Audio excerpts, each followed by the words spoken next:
उधर मोदी को इशारों में हिटलर बताने वाले शरद पवार पर बीजेपी ने तीखा हमला बोला है। बीजेपी ने कहा ये कुछ और नहीं, पवार की बौखलाहट है। एनसीपी सुप्रीमो शरद पवार के जिस बयान पर सियासत गर्मा गई, सबसे पहले वो देखिए। पवार ने रविवार को मोदी का नाम लिए बगैर ट्वीट किया। एक शख्स हिटलर बनने का सपना देख रहा है। हमें ऐसी ताकतों को सफल होने नहीं देना चाहिए।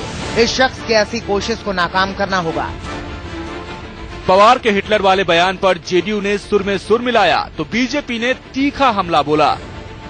इस प्रकार से जो गलत प्रचार करना ये शोभा नहीं देता है। वैसे हम शरद पवार के बारे बोलने लगेंगे तो मुझे लगता है कि वो राजनीति में एक दिन भी नहीं रह सकते। पवार साहब हो या कांग्रेस पार्टी हो, वो इस प्रकार की स्थिति में खड़े हो गए हैं कि वो उनको ये लग रहा है कि इनकी हार जो है वो निश्चित है और इसलिए हार की हताशा उनके चेहरे पे भी दिखाई पड़ रही है, उनकी बोली पर भी दिखाई पड़ रही है। अभी उनकी अपनी राय है, आपको उनसे पूछना चाहिए कि उन्होंने क्यों कहा है।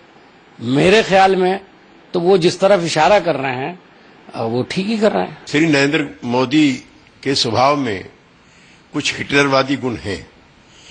जैसे हिटलर ने पहले अपनी पार्टी को समाप्त किया और फिर देश में लोकतंत्र को समाप्त किया, वैसी भाषा शैली और आचरण श्री नरेंद्र मोदी का है। दरअसल जब से चुनाव प्रचार शुरू हुआ है, मोदी के लिए पवार के हमले तीखे हो रहे हैं।